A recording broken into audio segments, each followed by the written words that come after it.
ভুটান পাহাড় ও সমতলে অবিরাম বৃষ্টির ফলে ডুয়ার্সের বিভিন্ন এলাকা ক্ষতিগ্রস্ত হয়েছিল, যার মধ্যে নাগরাকাটা ব্লকের বামনডাঙ্গা এবং খেরকাটা এলাকা বেশি ক্ষতিগ্রস্ত হয়।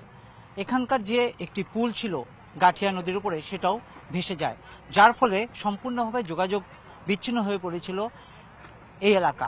প্রশাসনের তরফ থেকে ইতিমধ্যেই এখানে অস্থায়ী একটি ব্রিজের কাজ করা হয়েছে এবং যার মাধ্যমেই এলাকার মানুষ এখানে যাতায়াত করতে পারছেন এবং প্রশাসনের তরফ থেকে যে সকল জিনিসপত্র রিলিফের তা নিয়ে আসা হচ্ছে এই এলাকায়। তার পাশাপাশি এই নদীর পাশে যে বাঁধ ছিল, সেই বাঁধটিও কিন্তু ভেঙে গিয়েছিল। সেই বাঁধে অস্থায়ীভাবে কাজ চলছে যাতে নদীর জল পুনরায় গ্রামে না ঢুকে পড়ে।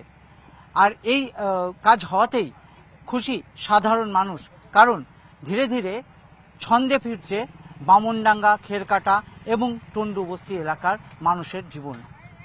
জলপাইগুড়ির নাগরাকাটা থেকে ক্যামেরায় সঞ্জয় মণ্ডল এবং বিশ্বজিৎ মিশ্রার সঙ্গে রকি চৌধুরী, নিউজ 18 বাংলা।